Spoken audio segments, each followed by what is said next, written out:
Hello, everybody. Welcome into Around the Octagon. With me today are two of my co-hosts, Luke and San. I am your host, Zach, and we are here to recap UFC 321. Boys, this was not a night that the UFC will want to remember, plain and simple. I heard Henry Cejudo say that this was the worst pay-per-view of all time, 321 of them. I don't know if I'm willing to go that far. I mean, there's just a lot of pay-per-views that I have not watched, so don't really want to go that far, but it was certainly awful. Luke, I'll let you kick this one off. Like, do you remember a pay-per-view in recent memory that disappointed you as much as this one did? Definitely not recent memory. I think the one we went to at Prudential Center was a little underwhelming due to the injuries. If you remember, Gilbert Burns got hurt. I think that was the co-main, or either it might have been the featured fight, the third fight. That was a little bit disappointing, but I think overall this card wasn't really stacked up to like be super impressive. But yeah, I mean, I think everyone after that fight, I thought the women's championship fight was, decent. We'll get into that. But I think with how Aspinall ended up, it sucks for both those guys. And we'll get into it further, but definitely a disappointment. But it leads to a good bounce back in the next card. Yeah, for sure. I'm right there with you. I wouldn't go as far as to say that this was the worst card, but I do think just the way that they set it up, they were banking really heavy on that main card or that main event, and it just backfired a little bit. But yeah, we should probably get into that main card here, shouldn't we? Yeah, and a couple more things before we dive right into it. Just some things to note. This was the second time that a main event in a pay-per-view has ended in a no contest. The first of which being Jon Jones versus Daniel Cormier, which was overturned at a later date, so it wasn't at the time. So it just hasn't happened before. So it's kind of weird to try to find something to compare it to. So yeah, man. And now we can get into this fight a little bit here. Aspinall, Gane, and the biggest winner out of this really might have been Jon Jones. And I know this is something we were texting about. Jon Jones is going to be relevant in the media. Jon Jones is going to be throwing his jokes out there. We saw him change his profile picture on Instagram, Twitter. He put the eye patch on the duck with that belt wrapped around the waist. So, Luke, you have something you want to add here as far as Jon Jones? Like, what does this do? Yeah, I think really the text message thread from yesterday afternoon was pretty pitch perfect. He definitely is the winner. I saw something, I don't know who started it, but he called Alex Pereira to fight for the heavyweight belt. It kind of just like, obviously it's a terrible situation, but it kind of played right into Jon Jones's hands, which I feel like throughout history has kind of happened a couple times. I don't know if he's actually going to get back in the octagon, but definitely the winner of the heavyweight division in the UFC is half retired, half unretired Jon Jones, in my opinion. Yeah, for sure. It definitely backs up that idea of the Alex and Jones fight now. Because especially, I wouldn't say that Ciryl Gane exactly beating up Tom Aspinall or, obviously like it was a pretty evenly matched fight in the first round. But I think the fact that he was kind of going toe to toe with John Aspinall in that first round took away a lot of kind of the star power maybe that Tom Aspinall was bringing in of just finishing everybody in the first 30 seconds of the first minute. So it definitely brought, Tom Aspinall might be the biggest loser out of this weekend as well. Not only that, because he wasn't really able to put him out, spark him out. He wasn't doing, incredibly well in that first round, and then obviously ends in a no contest. Kind of like sucks for him too, because 2-3 years of his career he's been waiting on Jon Jones, and then now he gets a fight, and then it's kind of a no contest, and just doesn't do anything for anybody. So really a bummer there. I think the obvious thing to do here is have a rematch there, but it certainly reinforces the idea of having that Alex Pereira and Tom Aspinall fight at the White House, more so than a rematch of Tom Aspinall and Gane, or even a Tom Aspinall Jon Jones. Yeah, and so this main event is so weird because I feel like there's so many different layers and so many different ways in which you can attack it just from conversation points here, and kind of just talking about the fight itself here. Round one, Tom Aspinall was outstruck by Ciryl Gane. It was like 30-27 as far as the 6 strikes went, total strikes went. Tom Aspinall 0 for 1 on the takedowns, didn't really seem to go and push for the grappling much at all, which was surprising to me. I thought that was the easiest way you can get Ciryl Gane out of there. He got out grappled by Francis Ngannou. We saw what happened with Jon Jones, so that was kind of the logical thing. You saw Khabib Nurmagomedov talking to him before the fight, and he's like, "You got to make him respect your wrestling." Of course, Khabib's going to say that, but San, I'll let you kick this one off. Like, what'd you make of that actual first round in itself? Like, did you think it was weird how Tom Aspinall was fighting? And another thing too, dude, is like I didn't feel confident that his gas tank was going to hold up over 5 rounds. That's hard for someone his size and someone with his explosiveness to do. So, like, did you lose confidence in Tom Aspinall a little bit? Yeah, I mean, I was telling you guys yesterday, I only bet on Tom Aspinall in first round. I didn't have any other, bets out for money line or anything like that. I only strictly bet Tom Aspinall first round, either by knockout or by finish in general. So I definitely did take away from a little bit of my confidence in him. I mean, Ciryl Gane is a guy that maybe he kind of showed that he's a little bit better than I thought. But I never was too high on Ciryl Gane. I always thought he was kind of like Michael Chandler of the heavyweight division. He kind of gets tossed to everybody that's like better. They kind of keep bouncing him around in that top 5, top 10, category. But yeah, it definitely did take away a little bit from Tom Aspinall. It was kind of weird the way he was fighting too. He wasn't as aggressive as he usually is. He was a little bit on his back foot most of the round as well, which isn't really something you see from Gane, be able to do, especially against such a highly ranked, obviously the champion of the heavyweight division. So, I was very surprised by how it was going.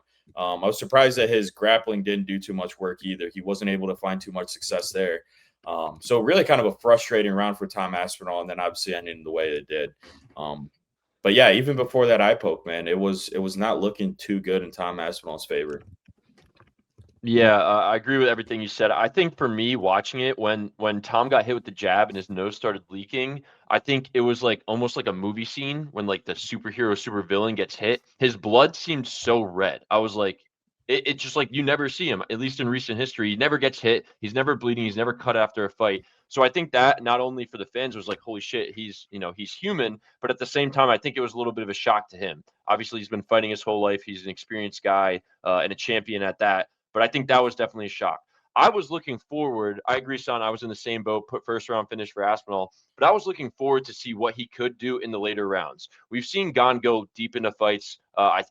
My memory might not be right here, but I think he went 5 rounds with Nagano. I think that fight went all 5. I think it was a UD, right? So we've seen him go deep in championship fights at the highest caliber, but we haven't seen that Aspinall. I was looking forward to that, but yeah, I think Ciryl Gane was winning that round. Barely outstruck him, which I was kind of surprised. I think watching it live, I thought it was a little more dominant of a round. But I wanted to see how Aspinall got going, like how he was going to play the chess game of a 5-round championship fight. But yeah, I think at the end of the day, it's 1-0 Ciryl Gane in terms of rounds. I think they have to run it back. I'm still favoring Aspinall, but props to Gane. It looked like he took the time. He actually trained hard for this fight. He's taking it super serious, which I think has been in question in previous fights of his. So maybe he's turning a corner. Who knows? Ciryl Gane has fought in 3 5-round fights. He fought against Jairzinho Rozenstruik, Alexander Volkov, won both of those in 5 rounds, and then lost to Francis Ngannou in the 5-round decision in that title shot. But what I saw from Gane that really impressed me was he did a great job staying off the center line there and not allowing Tom Aspinall to blitz in and catch him like Tom Aspinall seems to do with absolutely everybody. He has that big blitz attack, puts you out.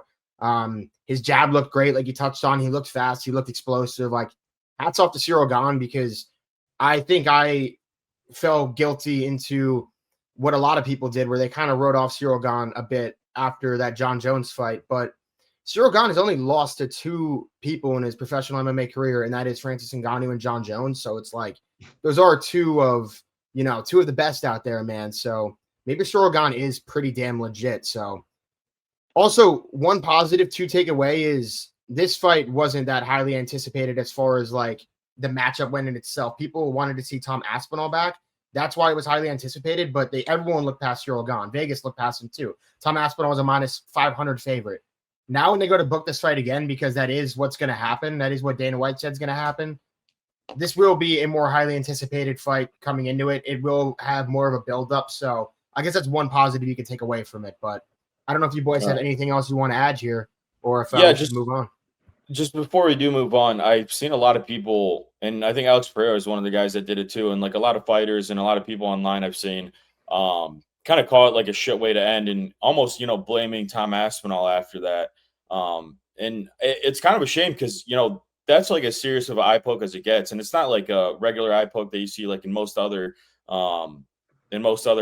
divisions. I mean, it's a heavyweight with really big hands who's moving really quick, and he sticks your fingers like knuckle deep in your eye like that. I don't think there was anything Tom could have done, right? Like, he sat there for the 5 minutes, And after the 5 minutes, the doctor did his job, asked, hey, do you think you can see? And he's like, I can't see out of my eye, like, at all. So like there's really, that's what the 5 minutes are there for, right? Like if he could have recovered, he would have recovered in those 5 minutes, but unfortunately it didn't happen. So I didn't take too well when I kept seeing takes online, oh, this guy's kind of a bitch and he should have kept going, should have kept fighting. Like, Ciryl won that fight, whatever. I just, I don't know. I don't really like that narrative that I saw online. Yeah. I also want to touch on that. I think right after Anthony Smith and Chael were saying that, and I do think there's a little bit of like a back in my day with Chael Sonnen, I agree, but like this guy, I mean, he has the one loss, but he's basically undefeated. He tore his ACL in the first round. He has so much at stake. He's been waiting for this belt shot for so long. If he gets poked in the eye, like I'm fine with him not finishing that fight. I think like there's so much on the line for him. Like this is way bigger than any other fight, like an eye poke that we've seen. Ever, I think. This is probably the biggest, like, gonna step out no contest in a title fight. What I would like to see out of the UFC and out of both these gentlemen is get back in there as soon as possible. I saw some December dates float around. I know this won't happen, but in my head yesterday and some of my buddies, if they just threw this on the MSG card as a co-main or the main event, that would be freaking awesome. And if you already have tickets to that fight, you're making out like a bandit because those tickets would double. I doubt they do it, but that's in a month. So that would be pretty sick. But there's just some thoughts I wanted to add there. Yeah, that would be sick. I wonder how long it's going to take for Tom Aspinall to be fully recovered and ready to fight again. I don't know how bad that is there. I know he was like at the hospital getting scans and whatnot done, but no, you're 100% right there, Luke. I agree with everything you just said. There's too much at stake, too much at risk. He was compromised. It's a smart thing to do there. I completely understand it from Tom Aspinall's end. If anything, I think people should be a little bit more harsh on Ciryl Gane for, jamming his full hand and both he's of his getting eyes, no blame. Yeah, it's a bit weird. And I think Jim Miller video resurfaced from maybe last year or 2 years ago. Like he's had however many fights he's had. He said he's never had an eye poke in his life, or like never had like an intentional eye poke. Whether if he has, it's like very low number. He's like it's everybody's fault. Like nobody penalizes it, and I do agree. I think that's a very like thin line that we're on right now. Like, do we have to start penalizing these eye pokes like immediately? To make people actually stop, because it seems like that and the nut shots too are two things that people kind of go as unintentional, but it kind of ruins a fight. And well, dude, that's the thing. And here's my opinion on it. Here's my take on it. It's pretty simplistic. Is it a foul or is it not? I don't care if it's intentional or not intentional. Did you commit a penalty? You look in football, defensive pass interference. Does intent matter if they throw the flag? No. So if you poke him in the eyes, that's a penalty, man. Like, take the point. You got to be more harsh on it, I think. And yeah, but moving on to the co-main event of the evening. And here's another reason why I think this card kind of disappointed was because you have a title fight here that just didn't feel like a title fight going into it. The buildup wasn't there because you look at these two women and you go, neither one of them is the rightful person who should be holding this belt, man. Like Mackenzie Dern was 4-4 in her last 8 going into this fight. And she's fighting for the fucking championship belt? Are you kidding me, man? Like, come on. But she did look good in there against Virna Jandiroba Saturday night. So hats off to Mackenzie Dern there. But I just felt like it lost a lot of luster with the matchup and just everyone knowing that neither one of these women really is the best 115-pound woman on the planet. But Luke, I'll let you kick this one off here. Like, what'd you make of Mackenzie Dern's performance and what impressed you and stuck out to you there?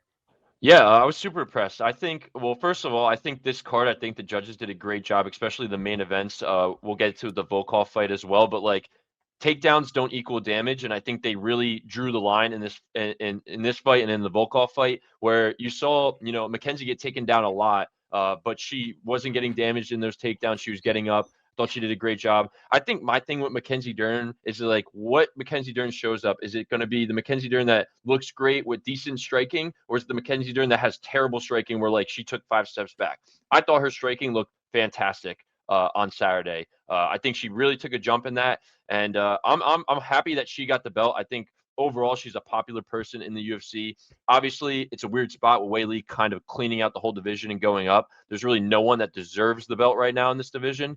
So I'm happy that there's new blood, and at least we get to see, maybe the belt turn over a couple times because it's going to be tough. I mean, there's some girls in that division that will give Mackenzie a run for her money that definitely are better strikers. But I thought she gritted out a good win over the 5 rounds. And it was a battle. I mean, they were swinging in the beginning of the first and first through third round. So I was happy with the performance. Good decision. I lost money. I bet against her, but that happens. Yeah, I'm right there with you. She looked great out there. I think all of us were pretty surprised at how well she was fighting. Maybe we even expect a little bit more out of Jandiroba since their last fight too, which kind of went a similar way. Kind of a shame too, because you look at both their careers and it seemed like Jandiroba had really like cleaned up her game, made a lot of impressive improvements in her game and meaningful improvements in her game to be able to make this another competitive fight and maybe even take this one. But hats off to Mackenzie Dern, man. She killed it. And I think you guys bring up a good point. That division for a while now is probably going to be throwing that belt around like it's nothing, because you have Tatiana Suarez right there. You have Amanda Lemos, who beat Tatiana Suarez. Tatiana Suarez beat Lemos. Yeah, that's right.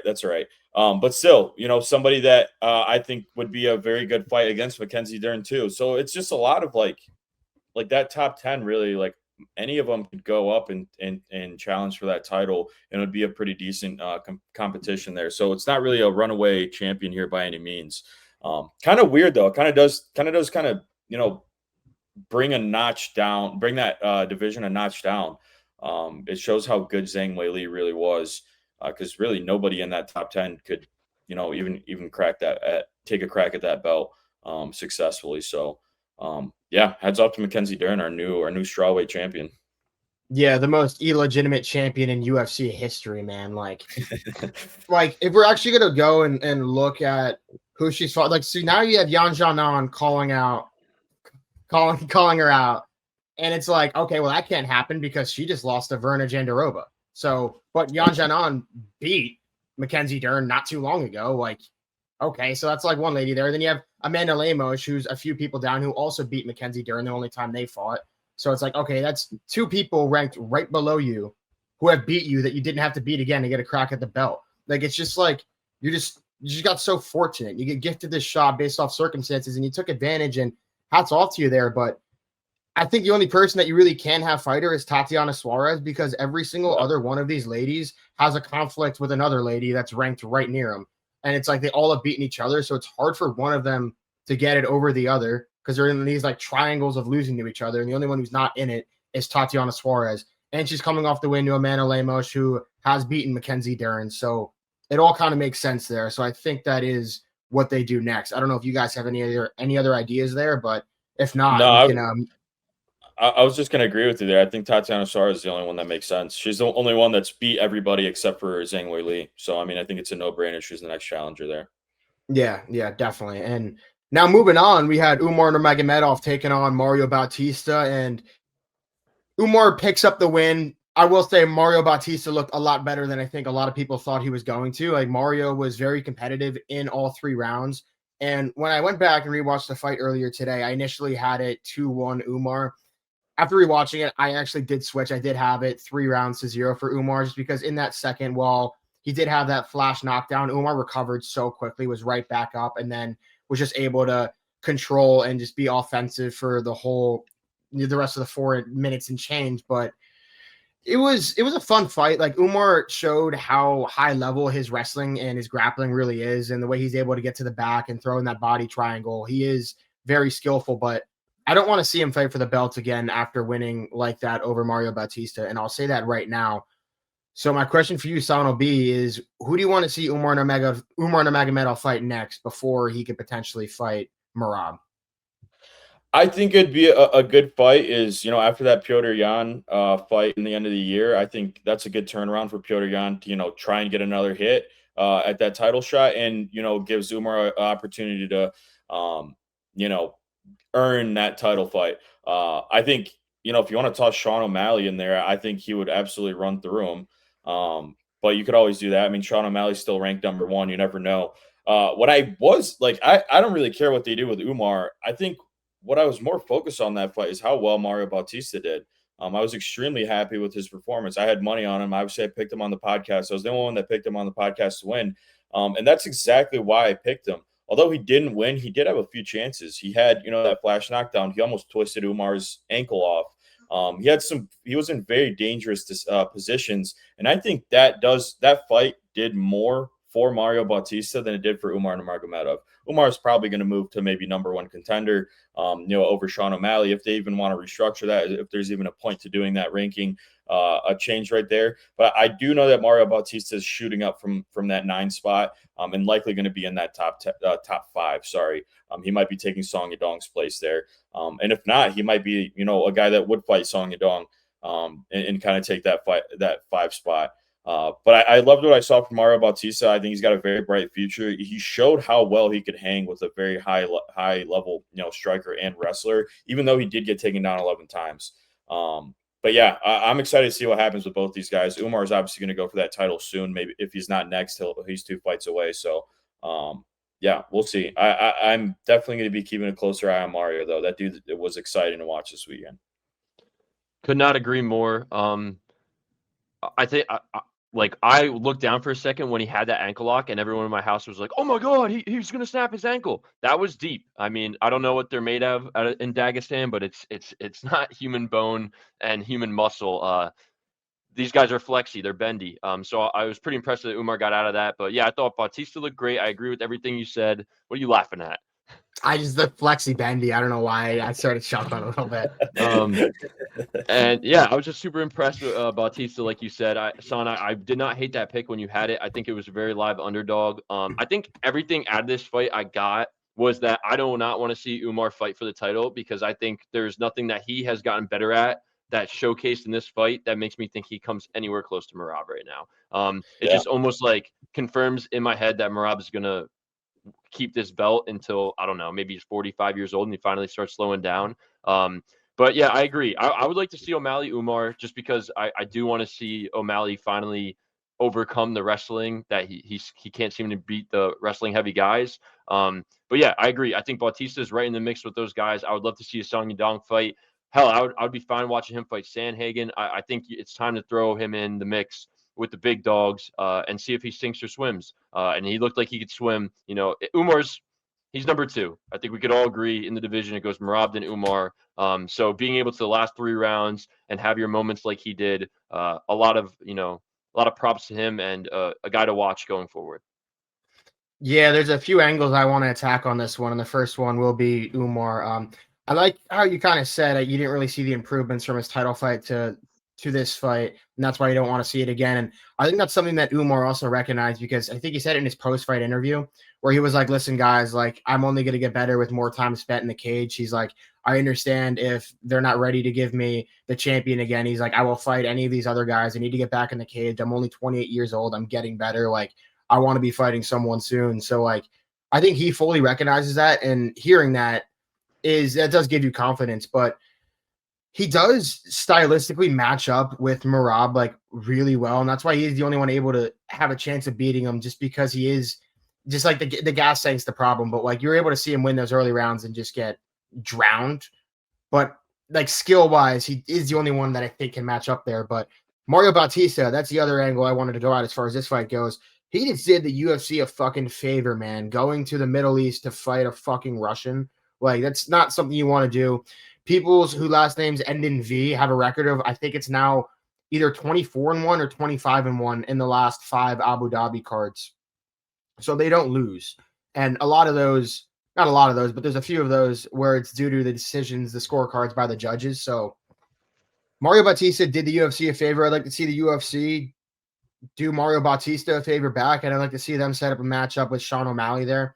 I'd like to see Mario versus Sean O'Malley, and to be honest with you, I do favor Mario Bautista over Sean O'Malley, I think. And I think that's a very interesting fight, so I would like to see that. Sorry to interrupt, but while we're throwing fights out there, I wouldn't hate to see, and I know it's kind of unorthodox, especially after he won, but I wouldn't hate to see an 8-round or 5-round fight between Umar and Mario at some point. Maybe not immediately, but at some point I would like to see a 5-rounder between those guys. I wouldn't. I mean, it was just 30-27. That's the thing. We're like, there's so many other fights that you could make that I'd rather see. And the main one being is Petr Yan, because this is something that I wanted to ask both of you guys about. And Son, you said this initially. Petr Yan, who do you guys think wins that fight? Because Umar Nurmagomedov has gotten chinned a couple times. He has gotten dropped a couple times. And Petr Yan's striking is so dynamic. And it's stuff similar to what we saw Umar Nurmagomedov get dropped by, like that knee up the middle. That is something that I could see Petr Yan landing on Umar Nurmagomedov. Who do you guys favor to win that fight? I mean, for as good as a striker that Petr Yan is, he's not much of a finisher. He's very, very good at striking, but he doesn't seem to have that power to finish people. I don't know if he has. I don't think he has too many knockouts in the UFC. I know he has a couple, but nothing too crazy once he starts getting up in competition. So, and I think when you are a striking heavy guy, especially against Umar Nurmagomedov, who's going to shamelessly take you down 11 times in a fight, you really got to hope you catch him, you chin him, and you put him out. And I just don't think that's what Petr Yan would be able to do. Is just catch him and put him out. Although, we've seen crazier things happen, but I think Petr Yan would just easily win on the feet. Umar would feel that and then do the takedown and try and go for those submissions. I agree. I think, hindsight, looking at it, I guess not hindsight, but looking ahead, I would take Umar. I agree. Petr Yan, great striker. He's just not, he doesn't really have, a finishing ability that's, very pertinent in the UFC, and it only diminishes as he gets older. So I think Umar, what's really sticking with me is what you said, Zach, about him saying that he's only 28, he's getting better.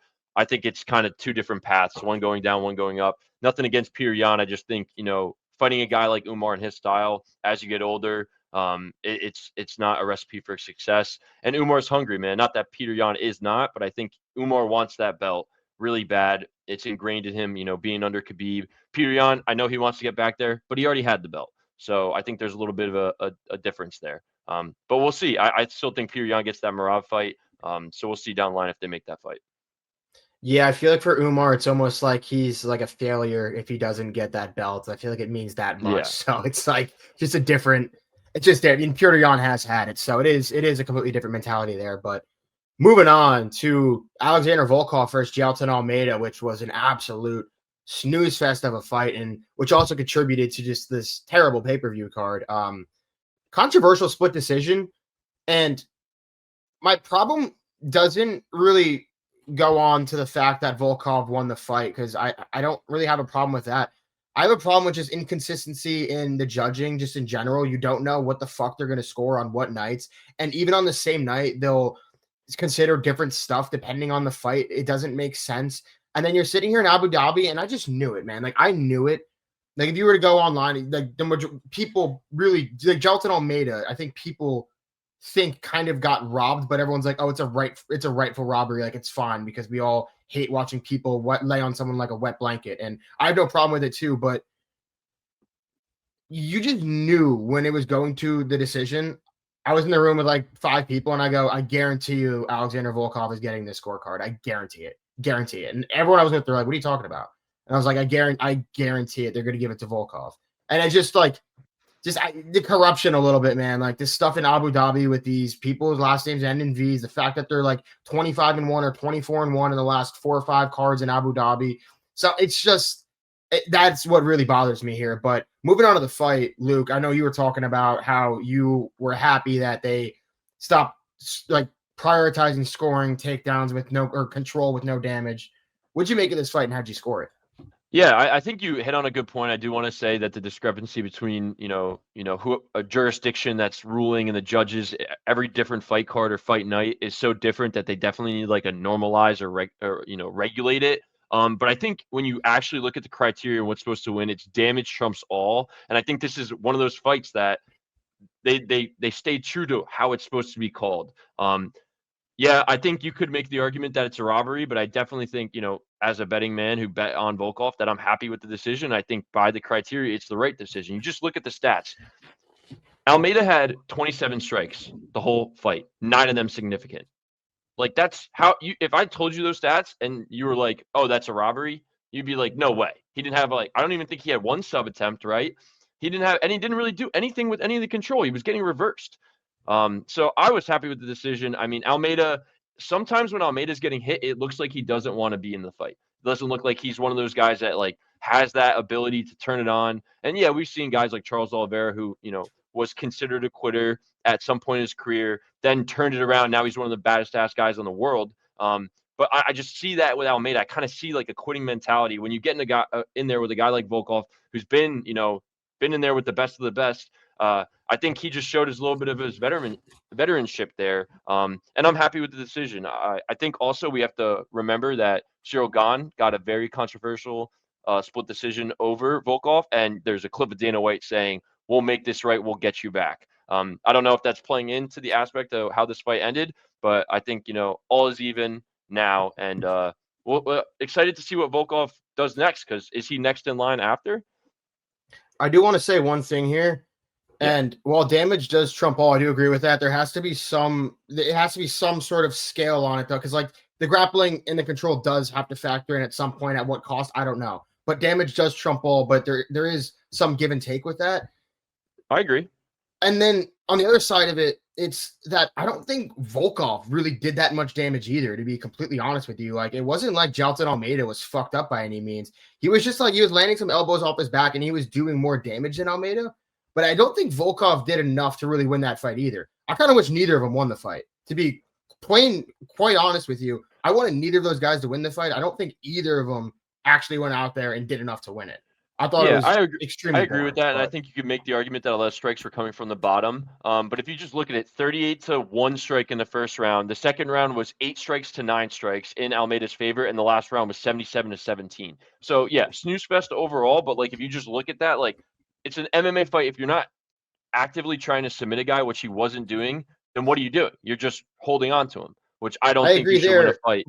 But then if we're talking about damage. If we're talking about damage, though, if you look at Khamzat Chimaev when he went and fought DDP and he was sitting on top and it was like 600 strikes going like this on DDP's face, and DDP was just sitting there like, what's going on? A lot of those 76 strikes landed by Volkov were similar to that, too.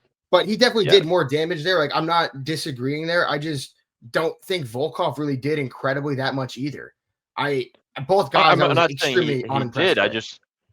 I agree with that. I also think there was like an offensive mindset in the Khamzat fight. Like, he was trying to change positions. There really wasn't any of that at Almeida. Like, he was just taking him down. Trying to hold on. Yeah, you're right. It was just holding. Yeah. There wasn't like an offense. Son, you go. I know, chomping at the bit here. But I'll ask one more thing. But at what point does getting held down 12 minutes against your will or being unable to get out, at what point does that factor in? Yeah, I mean, here's my take on it, I guess. I was pretty happy with how they scored that fight. And I honestly think it'd be a good fight for them to do a study on as far as the reffing goes.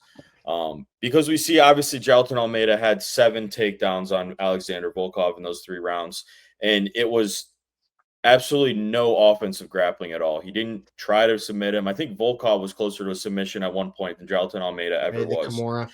Yeah, exactly. And then you take a look at the total strikes. Volkov had 123 total strikes as opposed to Jailton Almeida. How many 6 strikes? And here, but listen, here's the thing, because the total strikes, it's going to be getting patted in the head. Like, we cannot look exactly. That's what I'm getting at. That's what I'm getting at. Is even though Jailton Almeida had the control on the ground, he was doing 0 damage. And the fact that only 24 of those 123 total strikes were significant means that a majority of those total strikes are on the ground doing more damage while he still doesn't have control. So I think that was honestly the right way to call that card in that fight because of how it was. You have one grappler that's not trying to impose anything. He's just kind of holding somebody down and not trying to do anything offensively. And then we have this guy on the ground that, sure, while he may not be able to exactly get up, he's still doing damage while he's on the ground, more so than the guy who's just laying on top of him. So I think this is a perfect way to have scored it. Obviously, it wasn't, Jailton Almeida, like maybe if you take like the playground, aspect of it, he was on top of him more. Volkov was having, 1, way more success on the feet, and 2, even when he was down, he was the only guy punching between the 2. So I think there's no other way to score it, especially when your submission attempts are non-existent. You just kind of can take somebody down, and then what? You can't, beat somebody up by just holding them on the ground. So that's really what I got to think about that. But the thing is, he didn't get damaged. That's the thing. Neither of them got damaged. Like, if you look at his face, it's not a mark on it. At some point, you have to score the fight, though. At some point, you got this. You both fucking lose. Neither of you get a win bonus. You both lose. Neither of you deserve to win. Jailton, you can go and fight in the fucking PFL, dude. I've had enough of you here in the UFC. And then Volkov, you're chill. You can sit around, but like, I don't want you next in line to fight for a strap. I do not want to see Volkov in a title shot after that performance. Really, after his last 2 performances. I know he did win that Gane fight, but 2 very close split decision fights, man. I don't think he deserves that title shot next, but I digress. Yeah, I mean, I think both of those guys, we have to just kind of send them on their separate ways, and I don't think anybody's interested in seeing a rematch. Yeah, I think the biggest thing for me, and Zach, you bring up good points. I'm not going to sit here and argue over what the criteria is. I'm not a judge. I agree with your control and takedown argument. I just think the fact that they get stood up twice in the fight, and you see guys like, I know everyone makes, crouch sniffers jokes about the wrestling and about the takedowns, but we see guys like Merab who do stuff. And if he's not, he's getting it back down and trying a different angle. It was the same double leg takedown, the same sitting position, and he had top control. Like, he easily could have been throwing down elbows, and he wasn't. It's like he thought that if he just took him down and held him down, it would win him the fight. And I think that happens in some fights when you're in the third round and you already know you're up 2 on the scorecard, and you could let it go to the judges. But if you're Almeida, you got to be making something happen. Like, he had a little bit of his back for, I think, in the second, and then he just got it reversed, and then it was done with. I agree with you that the control and the grappling need to have an aspect in what determines the fights. I just think it has to be offensive. You don't win fights being defensive. And I kind of felt like his grappling was defensive after he was getting takedowns. If they make it consistent, I can't complain. If they make it consistent, I would be like, fine, I get it. But when it's inconsistent, it really bothers me. And the other thing that bothers me is when the fans say the whole crotch sniffer, you went on him like a wet blanket. I agree, it's not fun to watch, but at the end of the day, dude, give the person who's getting taken down against his will consistently shit too, man. Because if someone is just able to take you down, like, you deserve some fault in why this fight is so boring, because you're just getting controlled. So, like, there's two sides of that. That's a double-edged knife. It's like, yeah, the guy just laying on you, boring as fuck. The other guy, are you seriously just letting this guy take you down 8 times and control you, man? Like, you knew he was going to do this the whole time. Like, come on. But I get it. Moving on. Son, big call out for you here. Murzakanov, big knockout off of what just seemed like a jab over Alexander Rakic. So hats off to you there. Shows up. Biggest performance in his career thus far. Emerges as a new contender in that light heavyweight division. If you were in the war room matchmaking him on Tuesday, where are you going next with Murzakanov? That's tough to say. I guess I can start with saying that I'm glad this fight went this way. And kind of my read on Alexander Rakic was right. He didn't really do too much early in his career to kind of earn those back-to-back good fights with Jan Blachowicz, Magomed Ankalaev, and then Yuri Prochazka, all guys who ended up, at the end of their careers are all great. So I'm glad that this fight really ended how it did, and Murzakanov having the success that he did. It was a very impressive knockout. Obviously, knocking anybody out with the jab is, you got to have some fucking serious power behind that. But getting back to light heavyweight and what we should do with Murzakanov, I'm kind of, you can kind of toss him up to anybody in that top 6. He did just beat Rakic, who's ranked number 7. Not only beat him, he knocked him out. If Jamal Hill wants to come back and fight, he can fight him. Khalil Roundtree just took a loss to Yuri Prochazka. You can toss him in there. Jan Blachowicz, I don't know what he's doing. I don't know if he still wants to fight, if he's going to continue fighting. I haven't really heard too much from his camp, but I'd be happy with, tossing him in any of those guys. And I think he'd be, really, really competitive. I think personally a Khalil Roundtree Jr. fight would be really awesome to see, this really strong power puncher go up against a more technical, dynamic fighter that is Khalil Roundtree. But I think you start talking about Murzakanov in top 5 there, and that's where his eyes should be. Couldn't agree more. The Murzakanov call out was great, Son. I think also all the fights you just laid out are perfect. I think you just got to get the ball rolling. He's 36 years old. I know that power's the last thing to go, but he can't stay and fight, once or twice a year if he wants to make a run and win the belt. That might not be his doing. They might be, struggling to get fights. But he looked great, and he's looked great, his whole career up to this point. I think the Roundtree is a perfect fight, especially for Roundtree too, coming off that loss where, he had that fight in the bag and couldn't, get it done in the third against Yuri.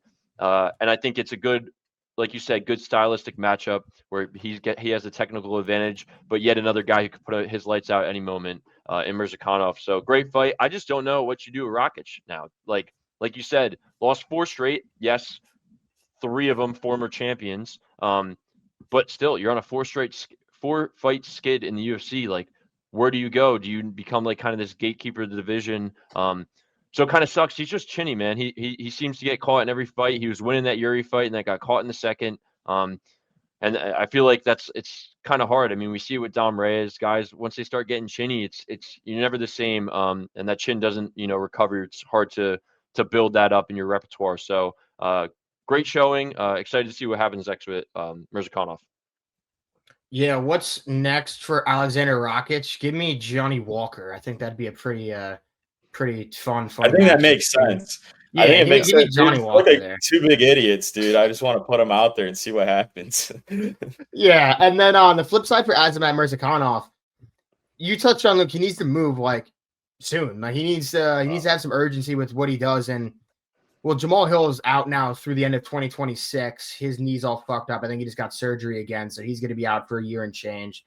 So put him away. Jan Blachowicz is now booked against Bogdan Guskov for sometime in December. So that takes away Jan Blachowicz there. You have Khalil Roundtree, which I do like, but I'm curious to see how long it takes for Khalil Roundtree to get back into the octagon, because that was a lot of damage he took against Jiří Procházka, man. And like that knockout wasn't a good one. And that's 2 fights in a row where he took an insane amount of damage. That Alex Pereira fight. Well, no, I'm missing out with that Khalil Roundtree fight, but 2 out of his last 3 fights, the Alex Pereira fight and then that Jiří Procházka fight, he ate a lot of damage. So then names like Magomed Ankalaev come to mind, where it's like, could they potentially go and book like a Murzakanov versus Magomed Ankalaev? Because I think that'd be a lot of fun to watch. Murzakanov has a ton of power. Ankalaev likes to stand and bang with people. Could Murzakanov find Ankalaev's chin? And imagine if he did, man. That'd be wild for the division. So I think that would be a lot of fun if they could match him up with like a Magomed Ankalaev for a #1 contenders fight, especially if Peloton moves up and they're able to do like Yuri versus Olberg for the vacant. And then you can go and match up Murzakanov with Ankalaev for a #1 contenders fight because everyone else is booked or hurt or unable to fight. So that could also be a cool way of going about doing it as well. So I'm excited to see what they do next with Murzakanov. Now, moving on, Quillen Salkiel just put out Narsad Haqparast with a devastating head kick. Son, what'd you make of that knockout, man? Dude, I thought that was unreal. I was watching that at a bar, and I literally I just jumped out of my seat, and everybody was looking at me because I just couldn't believe that's how that went down. Obviously, you had a very tough opponent in Haqparast. Am I saying it right? Haqparast? Fuck it. We know who the fuck I'm talking about. So obviously had a very good opponent and a quick guy too. So, a quick opponent's not easy to knock out, especially with a head kick. It looked like he just wasn't really expecting it. And, it absolutely went his way. It kind of shows the crazy power that guy has. So, props to him. I was pretty happy when I saw that. I'm a big fan of Salkiel. I think he's an awesome fighter. Got another one out in Aussie. As far as what we do next, I don't think he's ready to crack the rankings yet. I think, he might have a fight like a Bobby Green, something like maybe like even a Matt Frivola, something like that to kind of set him up, maybe 1 or 2 more fights, and then he can start fighting in those rankings. I want to let him mature first. He's still pretty young as well. So there's absolutely no reason to rush that. So, yeah, I mean, I think you give him 1 or 2 more fights, and then you give him a fight in the rankings, and we see what happens from there. But I was super happy with his performance. That was a crazy knockout. Yeah, Son, really not much to add. Just crazy knockout. Dude seems to just kind of show up. Still a young prospect. But yeah, when you get something like that, we kind of saw a Wellmaker too early in your career. That boosts your following, that boosts the guys, in your corner, makes you more money in the UFC. You get some sponsorships. So props to him. He's 25 years old. Definitely a name to watch out for going forward. Not much that I agree. He shouldn't be fighting in the rankings yet, but 1 or 2 more fights right outside the rankings. I think we're talking about this guy for a while. He's shown a lot of the good things in his 3 or 4 fights in the UFC.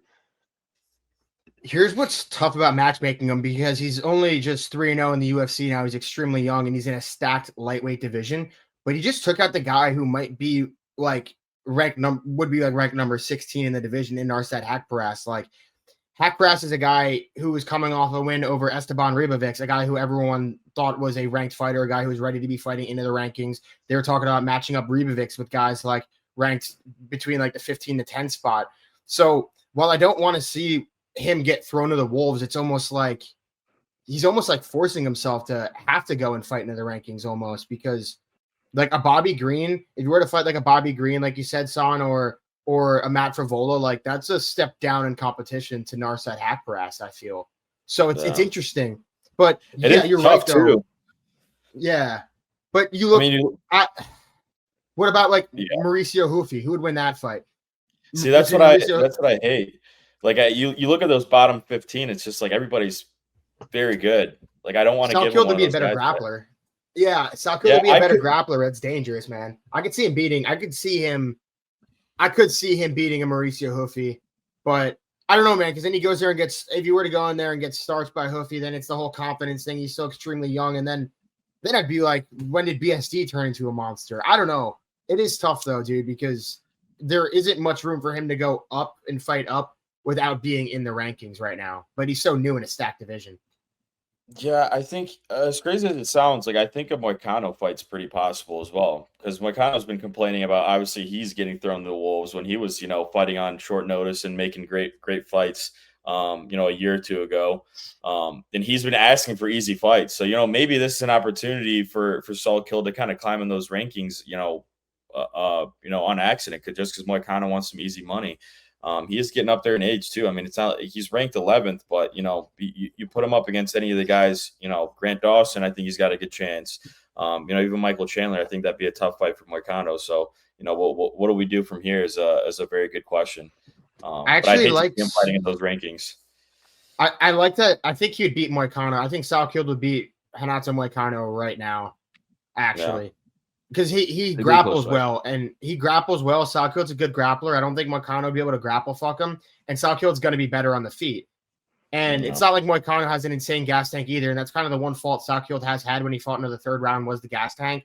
Moicano showed that fault in just his last fight, so that's actually a winnable fight for Salkild. I'd almost like that over Mauricio Hufi for him, weirdly enough, just because I think Hufi could start you, where I don't think Moicano is going to knock out Salkild. I think Salkild probably could beat Michael Chandler too, but he's likely fighting Conor McGregor, so like that's just an unrealistic matchup to make in there. So yeah, I guess that's where my mind kind of goes. I don't know if you have something else you want to add here, Luke, before we move on. Nope, I agree. Anything up, just keep the train rolling with young prospects. I hate to see them, sit in the rafters and kind of just wait. Rafters is not the right word, but you know what I mean. Sit on the sideline. Yeah. So moving on now, Ľudovít Klein. We'll stay in the lightweight division here. Rounds 1 and 2 he was beating Matus Rebecki rounds 1 and 2, won both those rounds. Round 3, Rebecki goes in on a shot, takes down Ľudovít Klein and landed awkwardly like on his ankle and actually broke Ľudovít Klein's ankle. And round 3, if you were betting or a fan of Ľudovít Klein, was extremely, you had to have had anxiety through the roof because he was just getting fucking elbows rained down on him for 4 minutes, fist, and he was getting beat up, but he couldn't get up. He had a broken ankle. And I guess what I kind of want to ask you here, Luke, is what did you make of Klein's toughness and resilience to win that fight? Yeah, I mean, definitely they got fight of the night for a reason. I thought that performance from both gentlemen was, spectacular. I think Rebecki, this dude just puts on bangers. If you're a UFC fan, you just want to watch this guy. If you're setting up to go to a card, you want this guy in the prelims. It's just at that point. I know he dropped his last 2, but I feel like we're kind of getting these 155-pounders, not super popular names that are just throwing in great fights recently. I think who do we see do it recently? Chris Duncan, same thing with Rebecki recently. Just these kind of vets of the division, just putting on bangers. So I'm happy. Obviously, I hope the ankle heals up. I just love watching fights like this. I think Dana White did justice. Not always does he pick the performance of the nights and the fight of the nights correctly. He did it here. What's next for Klein? That's a question I don't know, because he's, he lost to Gamrot, and then he just gets the win, bounce back with Rebecki. But I don't know. I'll punt that to you, Son. Where do you think this is going next? That's someone that I would be okay with throwing to Mauricio Rufi. And it gives both guys a very well-deserved opportunity to really start getting back up in those rankings. Another guy I would like to see fight is Grant Dawson, another guy that Rebecki fought that you just, brought up. But I was going to say, I think Rebecki might be the only fighter to lose 2 fights in a row and move up in the rankings. As far as, obviously he's not in the rankings as per top 15, but his last 2 performances, though he lost, were very valiant. And I think he definitely earned himself some points and some followers for him. He's pretty sick. You guys got a right on the analysis there with how exciting this guy's fighting is. But yeah, I think what do we got? Fuck, who are we talking about? Oh yeah, Ľudovít Klein. Sorry. I think he is a guy that I'd be pretty comfortable tossing him down. You know, the Roofy, Grant Dawson, Benoit Saint Denis, Michael Chandler seems to be set on McGregor still. So I think you give him any of those three guys, and it would be an exciting fight. And he's gearing himself up to make a jump in those rankings. Yeah, I'm only struggling like matchmaking Ľudovít Klein or like trying to just because I know he just broke his ankle, and it's like the timeline wise, I'm like trying to think about like what could make sense, and then you're like holding. It's just like kind of awkward, just given like that he is coming off that injury. But does Grant Dawson have a fight booked? I thought I saw. I think he's fighting Manuel Torres at UFC 323. I think. I don't know if one of you guys. Card? Yeah, I don't know if one of you guys want to double check that or not, because I think I thought I remember. Right, I thought I remember seeing something, but yeah, but kind of just going back to Ľudovít Klein for a second, I just hats off there, man, because even you saw when he's Terrence McKinney, it is. Yeah, Chris Duncan's fighting Terrence McKinney. What about Grant Dawson? Is Grant Dawson Manuel fighting Torres? Yep. Manuel Torres. They're actually next to each other on that card. Damn. Gotcha. So Grant Dawson is booked there. So yeah, but I just want to say shout out Ľudovít Klein for it was pretty cool seeing him like sitting on the chair while getting his hand raised in like the middle of the octagon, because he just fucking can't stand, but he was like sitting there like fuck yeah, he's just like a real life gladiator in the middle of an octagon. I thought that was pretty fucking badass. So shout out to Ľudovít Klein. Nice bounce back win there. Coming back from that Gamrot loss. So hats off there. And moving on to the heavyweight division, 4 straight heel hooks. Valter Walker, man. I mean, wow. You know exactly what he was going to do going in there. The Vanilla Gorilla had to have known exactly what was coming there, right, son? But yeah. I mean, he's sitting there wearing the fucking heel chain and then still finds a way to lock in the round 1 heel hook. What'd you make of that performance there, son? And what do they do next for him? That was the first fight I ended up watching tonight, and I'm all about it. I was super happy when I saw that. I had Valter Walker by submission. I was hoping for that 4th heel hook. Just a crazy storyline and like unexpected storyline, especially in the heavyweight division. But I guess he is taking care of, he's covering one side of the heavyweight division that isn't too crazy involved. It's usually striking. But that grappling, those submission threats is not really something you see in the heavyweight division at all. It seems to not work, as Derek Lewis used to say. And, funny enough, Derek Lewis is a guy that would just literally stand up from jiu-jitsu exchanges. So, he had a point there, but Valter Walker seemed to have kind of perfected that heel hook angle on those heavyweights. So I think, you can give him anybody right now. I think, Tai Tuivasa would be a fun fight for him. A fight that I would really like to see is him versus Taliesin Teixeira, who's another guy that I think he's a little bit better on the submission and grappling department as well. So that's 2 really tall, really big boys up there. So I would like to just see that fight. It might be, the tallest fight ever in the UFC. So yeah, I don't care what you do with Valter Walker. I don't want them to rush him up in the rankings too much, which is kind of what happens to the heavyweight a lot. I think it gets deep quick, and I don't know if he's ready for it yet.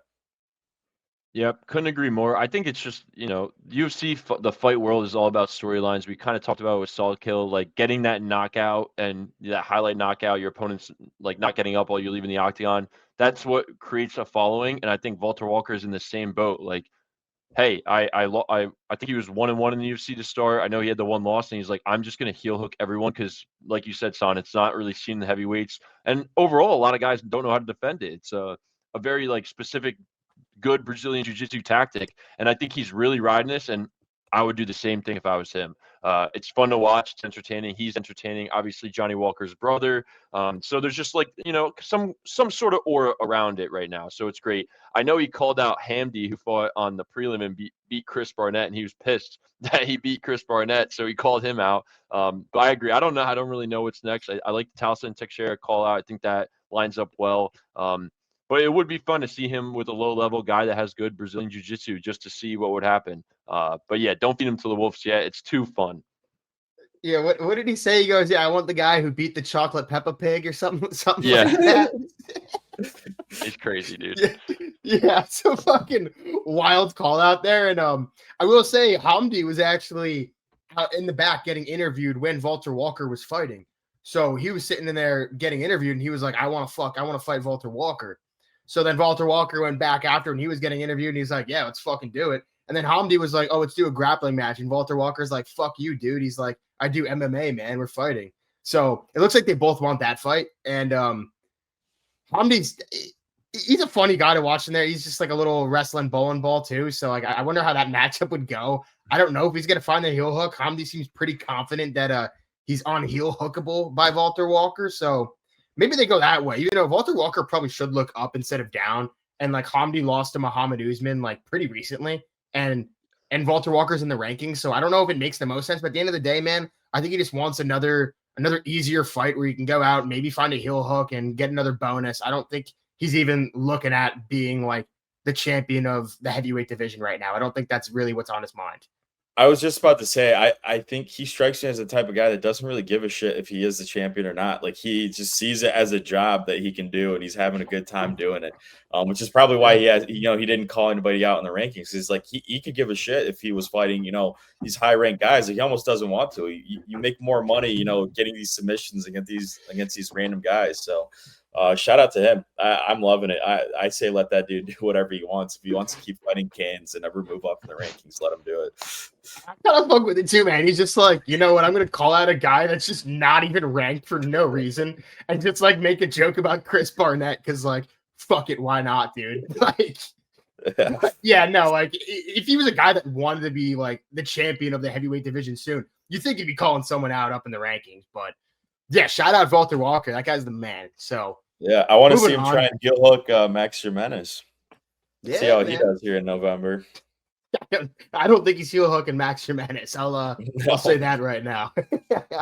But moving on, this is kind of the last big fight I really wanted to talk about. Jose Delgado versus Nathaniel Wood. It was an absolute banger, and to me, it was weird because I can see how Wood got the scoring because rounds 2 and 3 were both very close. So I can understand like close fights aren't robberies, and I'm someone who advocates that a lot. I do not think this was a robbery. I do think Jose Delgado won the fight, but I can see how Nathaniel Wood gets a split decision just given how 2 of the rounds are extremely close. But Jose Delgado looked very good, man, and he's fucking huge for 145 pounds, which is a part of the reason why he did miss weight and he didn't look good weighing in. He looked fucking drained. And yeah, man, I guess my question for you, Luke, will be, I'll let you kick this one off. Like, while he is legit, do you think Jose Delgado will need to move to 155 pounds? Yeah, I actually missed this fight live. I was able to catch on the highlights and, look over some of the stats going into this podcast and earlier today. But yeah, I think, like you said, he's too big. He's got to go up. He has the ability, and he's still young enough at 27 to really, grab one weight class and stay there. But I feel like as you get older, we see this more times than the reverse, but it's harder and harder to cut weight. We've seen guys like Aljo say, like, I just can't cut anymore. Ilya say it. So being 27 and, having that huge run that he went on, the win streak, and now losing one, it's like a perfect time to take 6-7 months off and reset, gain the weight, put on true muscle, and start fighting at the higher weight class. I think that's the way to go. And on the other side, like, Nathaniel Wood kind of just seems like a puzzle that's everyone's, struggles a little bit to solve, man. What's next for Nathaniel Wood? I feel like every time we think he's going to lose, he wins. He's kind of riding. I think he only has the one loss in the UFC, so he's been going really well. So I wonder what your guys' thoughts on what's next for Nathaniel Wood. Yeah, I mean, Nathaniel Wood to me just strikes as a guy that would be a really good gatekeeper. He's a guy whose ceiling doesn't seem to be too high. But it is a really good point to test how other fighters are, as he did with Jose Delgado, a guy that, Zach, you were very excited about. He's obviously a very capable and good fighter. But, he kind of just proves time and time again that he's the right guy to be checking these prospects. So I wouldn't mind, keeping him where he's at. Obviously, if he wants to make a run for the rankings, let him do it because he certainly deserves it. But, yeah, I think at the end of the day, he's kind of a gatekeeper to me, and he's a very damn good one. I think Jose Delgado is a guy right now that a lot of people think can compete in the rankings there at 145 pounds. I think people think that highly of him. And when you watch him fight, I think that highly of him too. He passes the eye check everywhere. He's very good defensively grappling. He's very strong. He's big, dude. He throws the elbows, nasty, the knees. He has serious power. And that just kind of shows like how impressive this win is for Nathaniel Wood, dude. Like this was a big win for him. And when you go and you fight a high rising prospect like this as a veteran that doesn't necessarily have to, the UFC tends to reward people like this after. So I think they're going to hook him up and allow Nathaniel Wood. They'll try to get him potentially a matchup in the rankings there. Maybe he can face like a Giga Chikadze, who's not a terribly easy fight, or like a Dan Ige. I just know those are the guys at the bottom of those rankings there. So maybe they want to go somewhere like that, because then you have like Steve Garcia, who's matched up with David Onama. They're fighting, I believe, next week, actually. So, yeah, I don't know if there's – I mean, but either of those guys, too. Like, he could be fighting the loser of that because he's just coming off a win. Like, they match up well as long as it's not like a bad knockout.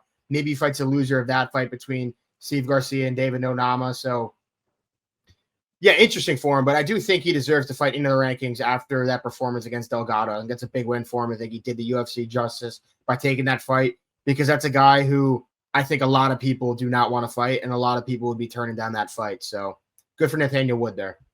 Yeah, for sure. And I don't know if you guys have anything else you want to add here, but I also wanted to say shout out to Mitch Raposo, teammates with both of Connor Matthews and Tom Pagliarulo, who have both been on this podcast. So congrats on the big W there. I was rooting for Mitch Raposo, Boston guy. So good for him. And yeah, that's all we have. We can get out of here for the night, boys. But it's been a pleasure talking some fights. Likewise.